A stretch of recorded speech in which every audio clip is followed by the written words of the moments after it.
This isn't the first case where African Americans were used against their will for scientific research, No, right? not at all. And telling those stories, I think, is a very important part of healing that, because we still have a problem with disparities in access to care. And there's a lot of fear connected to going to the doctor. Research on African Americans without their consent dates back to slavery times. But then in more recent times, the Tuskegee syphilis studies is sort of one of the most unethical research studies ever done in the United States. Hundreds of Black men with syphilis were studied to basically watch how syphilis killed you from infection to death, even though it was treatable. So they withheld treatment. They didn't tell the men they were infected, which meant they also then, in some cases, infected their wives. So when the cells were taken from Henrietta in the 50s, she didn't know that these cells had been taken. No one asked her consent.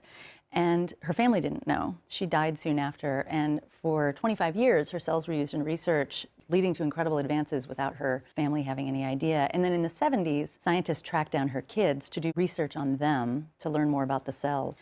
And that happened to be the same time period that the Tuskegee syphilis studies hit the press.